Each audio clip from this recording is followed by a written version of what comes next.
Following program is rated D for dumb.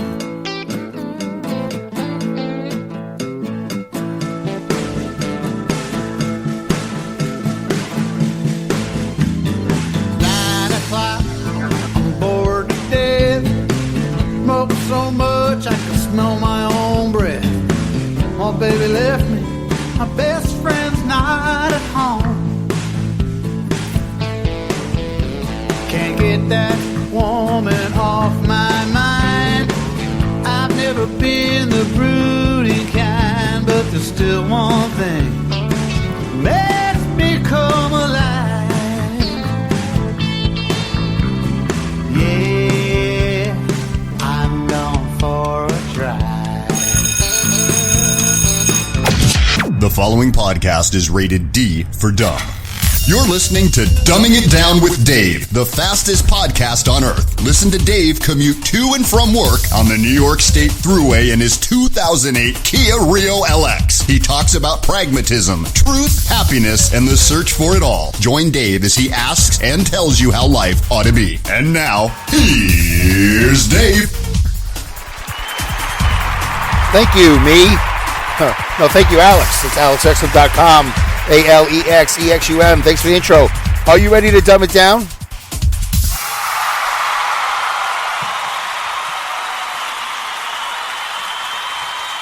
I think some of you were born ready. Thank you, guys. I really appreciate it. Thank you, Alex, for that great intro. And thank you, Hal in Philly, for that great song, Going for a Drive. Going for a Drive. That's from Hal in Philly, who does the Tales of the Road Warriors podcast, and he also does It's Easy When You Know Hal. Not as easy when you're celebrating the Halpocalypse. But don't forget to stop by and say, how you doing? To Hal in Philly. Thank you, guys. I really appreciate you helping out with the show. Hey, oh boy. Hey, everybody. Welcome back. I'm sorry for those of you who listen intently for the shows that to be dropped on Monday and Friday, or Monday and Saturday, or whatever it is, how I do it. Sometimes I do it Tuesday and Saturday. You know, I just been out of sorts. It's just been one of those things. I don't want to make this show about my scheduling. I'm not going to tell you what I'm going to do in the future. I'm just going to try to tell you I do better. Just really been a little bit out of sorts, you know, recuperating, really. Not so much from my mom passing, but from the experience of it all. You understand what I'm saying? Not so much from the grief of her no longer being on the planet, no longer being a person who I'll see and talk to and relate to and deal with. It was the experience, the overall year and a half or whatever it was, I think October of 2018 when she first had the stroke, all the way up until her passing. It's just really quite a chapter, which I should have journaled. I should have absolutely journaled it. I should have absolutely done more.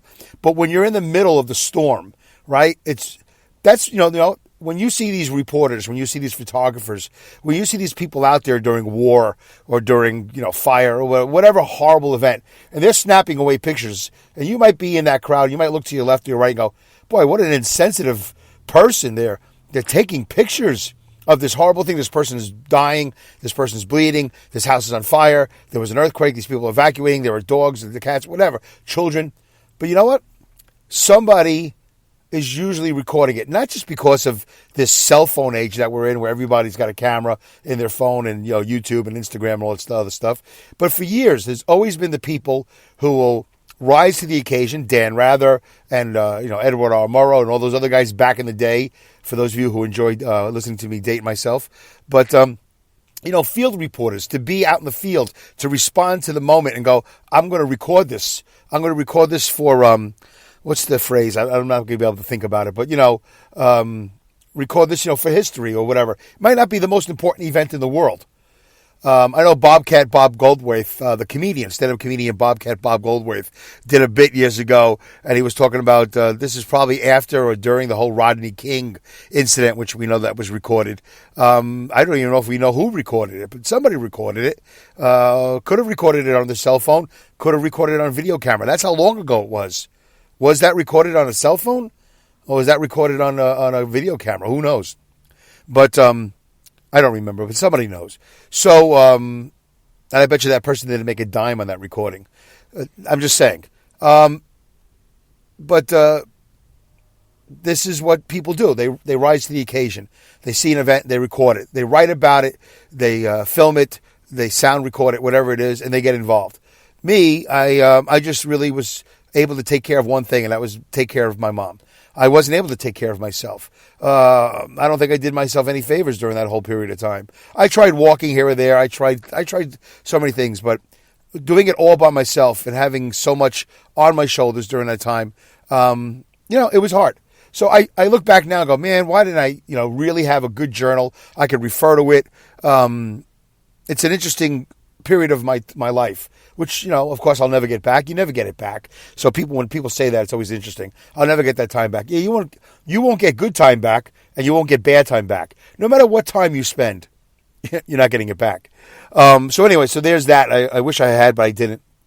So, yeah, the experience was exhausting. I would have liked to have taken a little podcation. And I probably could have. I'm sure if I told you guys, listen, I'm taking some time off. I would have told crookedriverradio.com. I would have told Pat Morrow at Crooked River Radio, listen, I'm taking a couple of weeks off. I could have told Lynn Brunet at milehighhiradio.com, milehighhiradio.com. I could have told her I'm going to take a couple of weeks. So just play repeats, And now I'm going to be on hamiltonradio.net, starting this Saturday at 5 p.m. So today is the 8th. So tomorrow, the 9th, at 5 p.m. Eastern Time. That's almost prime time. I'm almost even on internet radio. I can't see. Well, no, on Crooked River Radio, I'm on prime time, so I can't say that. So hamiltonradio.net. Thank you to Gene. I think it's Piero, Piero. Thank you, Gene Piero. If I'm mispronouncing it, my apologies. But I'm on Channel 2. He has a Channel 1, and he has a Channel 2. How do you like that for internet radio? He has 2 channels. So I'll be on Saturday nights, the full hour, 5 to 6 p.m., playing, again, 2 half hours of my show. And also I'm on the I-95 Sports and Podcast Radio Network. The I-95, the letter I-95 Sports and Podcast Radio Network. I don't do a sports show, but I could. And I'm thinking about doing something along the lines of I Hate Sports, that type of show. And people could listen. Not that I hate sports, but, I'm not like a fan. I don't have pennants hanging on my wall. I don't do jerseys. I don't do jerseys. I don't do jackets. I don't do signed autographed footballs and all that. I have an autographed baseball, but my grandmother and grandfather gave it to me on my father's side. I think it's a Jackie Robinson signed baseball. And the rest of the Dodgers also signed it from 1955 or 56. One of the last 2 or 3 years before they left the Polo Grounds in Brooklyn, I have an autographed baseball. I have no idea how much it's worth. I don't think it's a game changer, like a life-changing amount of money. I don't think anybody's buying signed baseballs now anyway. I don't know. I don't care. But if anybody knows anything about authenticity and authentizing whatever, a baseball, I know that's not the word. But let me know. I'd love to get this thing given, sold, or donated or whatever. I've been to the Baseball Hall of Fame, and I was thinking about driving up there one day and just dropping it off and say, listen, here's a donation. You can have it for a year or two. Because they do have a section of an area where people donate stuff. And you could donate stuff, and they'll put your name on a plaque or whatever, and for a year or two, however you want, they leave it there. And say, oh, look, here's an item donated by a fan in the Baseball Hall of Fame in Cooperstown, New York. There is an area for that. Anyway. So let's get going on. Thank you, everybody, for tuning in once again to Dumbing It Down with Dave. How are you, dum-dums? How you doing? Everything okay? You freaking out? You probably are. I've heard a lot of stories of people freaking out during the quarantine and all this other stuff. But, with job loss and financial straits, I understand. It's got to be terrible. I went through that for the longest time.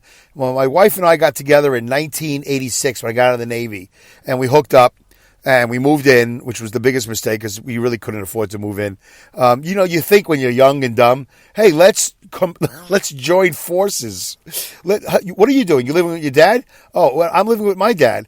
Oh, you know what? Let's get together and we'll do better financially. No, that's not true. You do much better when you live with your parents. You don't pay rent. But we moved together, and then that started us down the road of poverty. And for the longest time, we had no money. We had no life. We had no money. We had no leisure.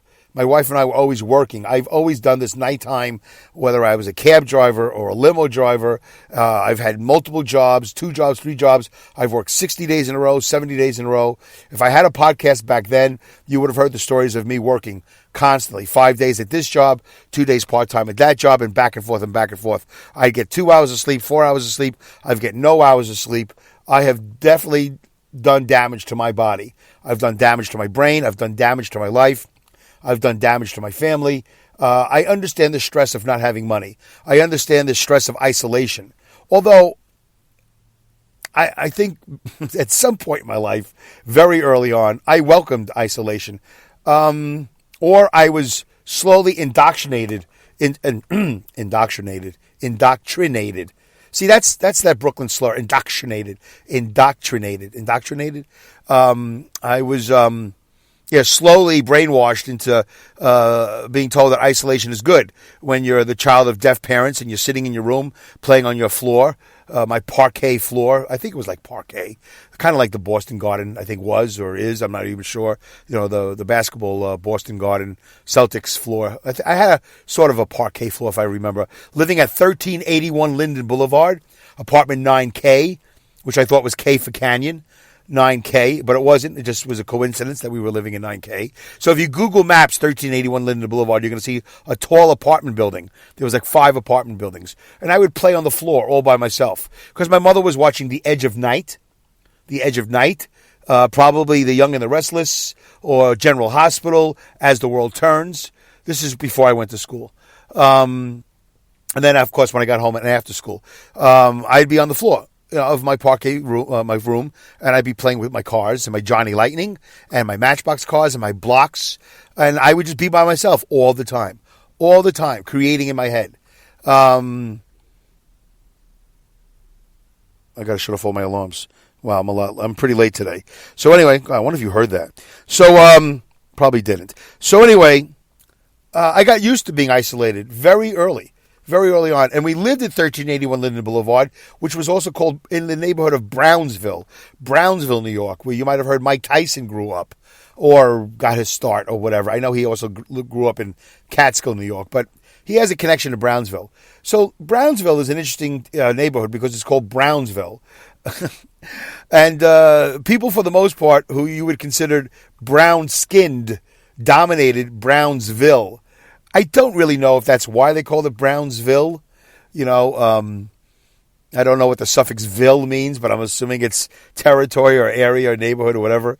But I lived in Brownsville, and everybody around that area, for the most part, as far as I can remember, was mostly brown-skinned or some sort of degree of brown skin. I was one of the few non-brown-skinned people in that area.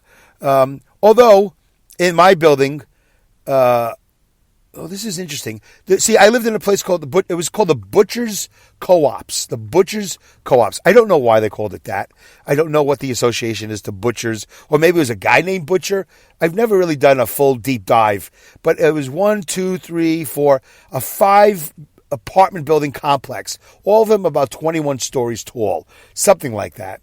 And, I think a lot of apartment buildings in New York at that time were about 21 stories tall. I'm not sure why you couldn't go higher. There must be some sort of zoning issue or safety. I don't know why. But anyway, I think 21 is like the magic number in New York City for apartment building height. Yeah, we're doing a lot of, we're all over the place today. So anyway, I lived on the 9th floor.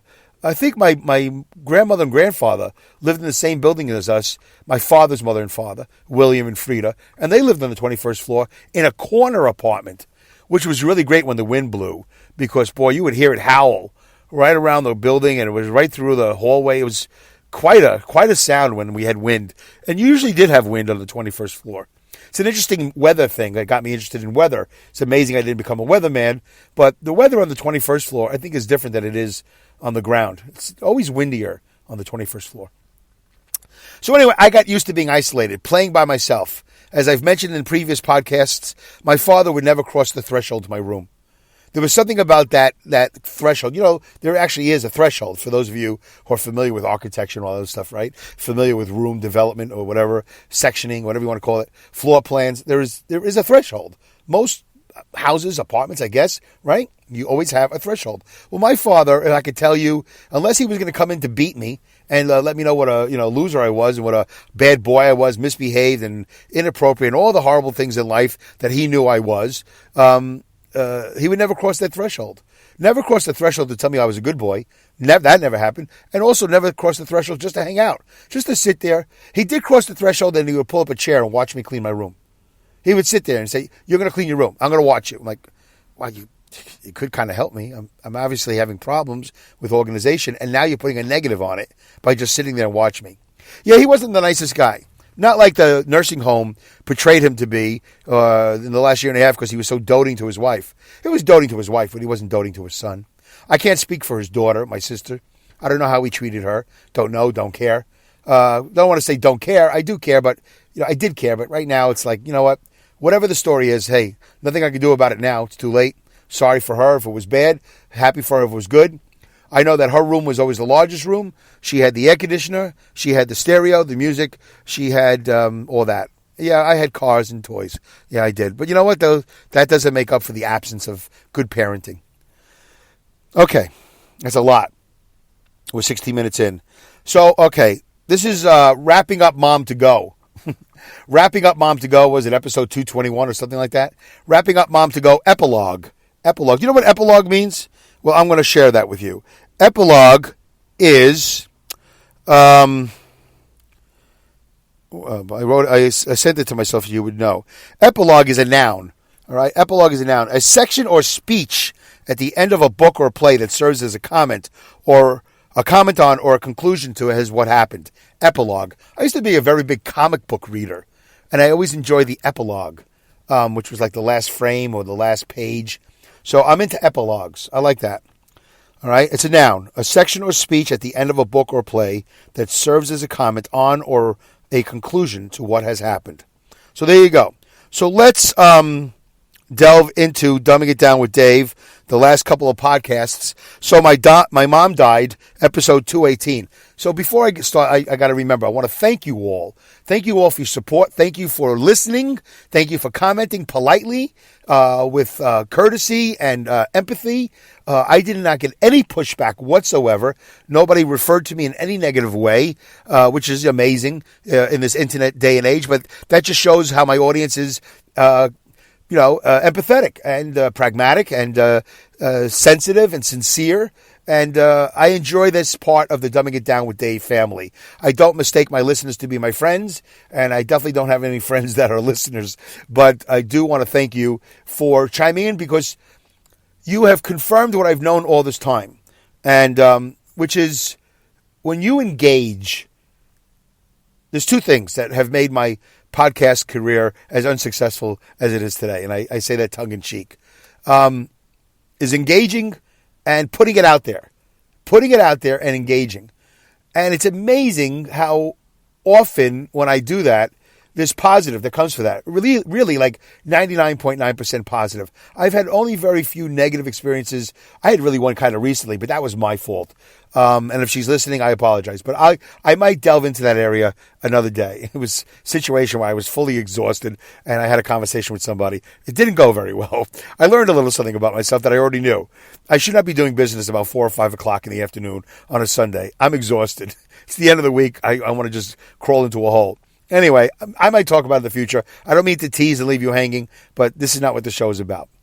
But I learned through the last 3 or 4 podcast movements, I've learned with Dumbing It Down with Dave. You put it out there, and then you also engage. And you guys have engaged with me. You've shared some feelings and thoughts, which I'm going to share back with you, even though I've been babbling on, and we only have about 13 minutes, 12 minutes, 11 minutes left of the show, 11 minutes left. So let me try to get to these comments, but I want to thank you, again, so much for being a part of the show.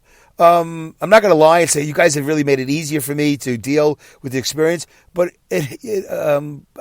probably in a way you have. I might not want to acknowledge it right now, but it's nice. It's nice to know that I put out a podcast.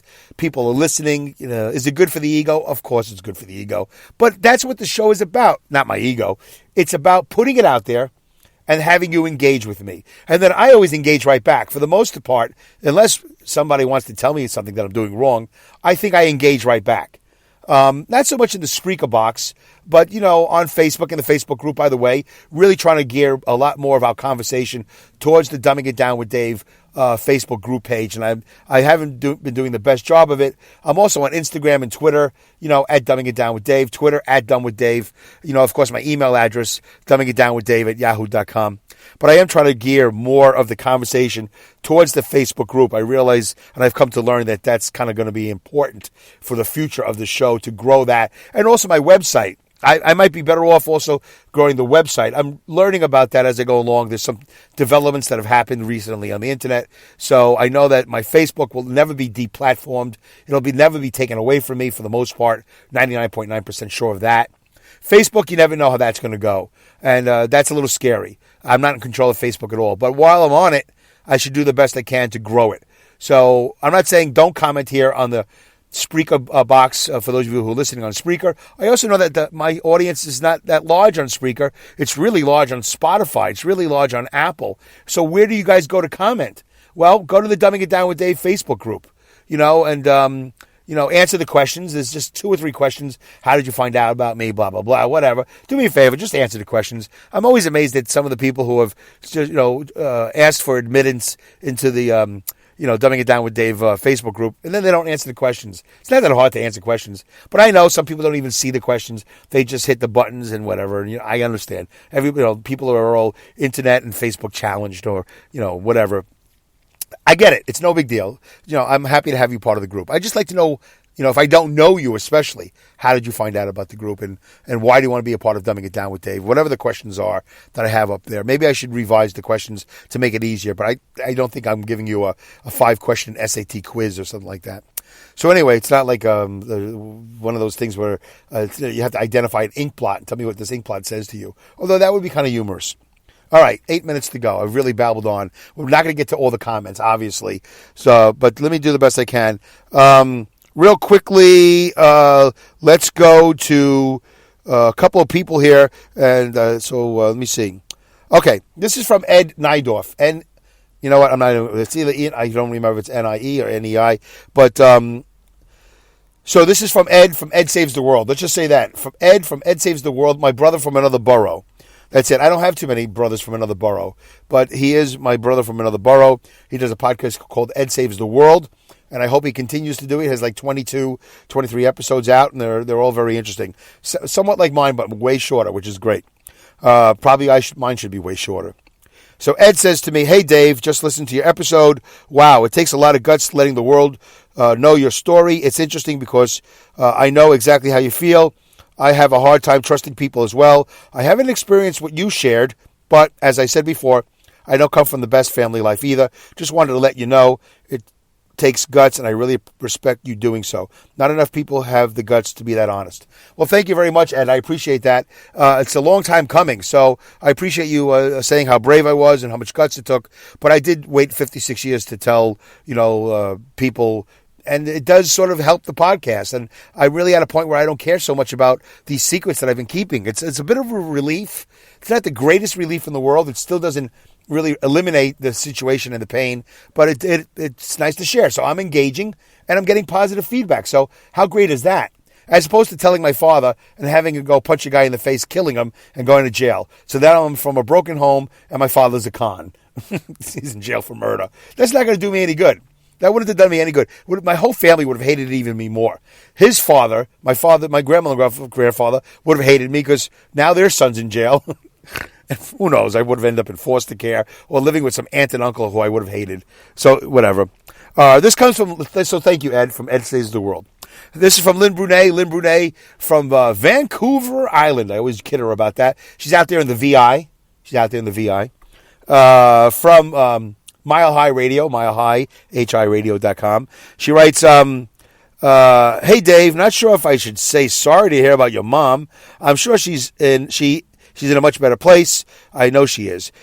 She wrote, "It was during her stroke recovery time that I connected. I remember watching your Facebook Lives at the time, and I loved them." Yeah, I guess I was doing some Facebook Lives. I don't even remember that. But I do have a YouTube channel. Maybe that's what she meant. I'm not really sure. Where I did Dave's Fit Life. And I did that from outside the nursing home. And she loved them. I seriously don't remember how we crossed paths. LOL. But anyway, I too was the one to deal with everything when my mom passed a few years back.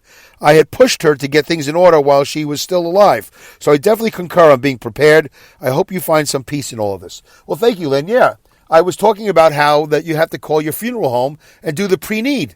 Don't wait till the last minute, because that's the worst time. Don't cross that bridge when you get to it.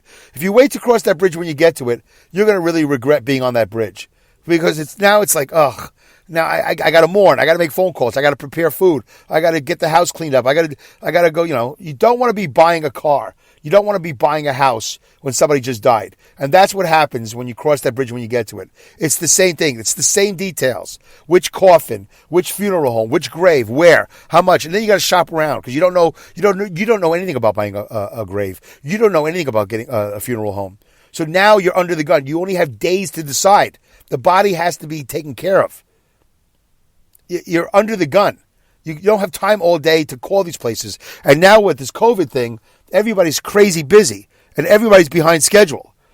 It's not a great time to be shopping around for a casket or a funeral home and putting arrangements together. Most people are not very comfortable with mortality. I have no problem with mortality. And I would have loved to have taken care of this 5, 10, 15, 20 years ago. But, of course, my family didn't listen to me. And at the end, what was the phrase that I said? I will cross that bridge when we get to it, because nobody was on the bridge with me. Whatever. It's fine. It's all over now. Okay, let's quickly try to do something. Sorry, guys, I babbled on at the beginning of the show. I need to do a second show this week, so this is good. Let me just do episode 218. So my mom died. Number 218. So my mom died. In this episode, Dave shares his pragmatic thoughts on his mom's death. Yes, that was good. That was natural. I did not plan that when I hit the button, as I don't plan any of my episodes, really. But I realized, let me do the pragmatic side of this, and I did, and it came out really good as far as I'm concerned. So here's a quote that my assistant put into the show notes. I don't know if you've been checking out the show notes, but in the show notes, here's a quote from me. I said this, and this is true. And I got this really from Dave Ramsey, who's a financial guru guy on the radio. As a parent, one of the greatest gifts you can give your child is that when you pass away, all the I's are dotted and all the T's are crossed, and everything is spoken for. Do not leave your kids a mess. Don't leave them a debt, and don't leave them a mess. Leave them clarity. Leave them freedom. Give them something that they'll treasure for the rest of their lives. So it's not about the money. It's not about the property. It's not about the jewelry and the real estate and the cars and all that stuff and the mementos and whatever. Leave them clarity. Leave them freedom. When you pass, if you're the parent and you pass, leave your children the ability to say, I miss my mom and dad. And I'm here with my family, and everything is taken care of. I've made the one phone call. The one phone call does it all. We know where it's going to be buried. We know how it's going to be buried or cremated. We know everything's taken care of. We already discussed this. And we also saved a little bit of money because we did it years ago. And we knew I could take that money and I could feed my family because, people come over to eat, right? Don't they? I don't know. We didn't because of the COVID. But in the Jewish religion, they're supposed to sit Shiva. We're supposed to sit Shiva. We didn't sit Shiva. Anyway, do I have time for comments? I have a couple of minutes left. And so the first comment in that was me. Thank you for listening. I hope you enjoyed this episode. Please tune into part 2. And Patrick Mason wrote a couple of things here. Basically, he wrote a whole bunch of funny things. But then he wrote, sorry to hear about your mom. And he's also a graduate of the Dave Ramsey Financial Institution. Linda Irwin wrote, even when you are expecting it, it's still a shock. Condolences. And Linda Irwin also wrote, at least you no longer have to try to decipher what the speedy Russian nurse tells you. Yes, that is true, Linda. It's very funny. Linda also wrote, wait, do I have time to do this? I don't want to be late. Okay. Tell you what, guys, I babbled on a lot. But still, it's a good episode, right? I shared some stuff with you. I do appreciate your comments and all the things you've said and done and your support. I'm reiterating that. Try to check me out on HamiltonRadio.net on Saturdays at 5 p.m. as it stands right now, Channel 2. Also on Crooked River Radio on Mondays at 8. On Mile High Radio at Mondays at 11 in the morning. Crooked River Radio's 8 p.m. And check me out on Twitter, Instagram, Facebook group. Dumbing It Down with Facebook group. Join the group. Let's do that. Let's make that happen. And let's make it good. All right, guys? And here's the fancy schmancy outro that I created myself. Yeah,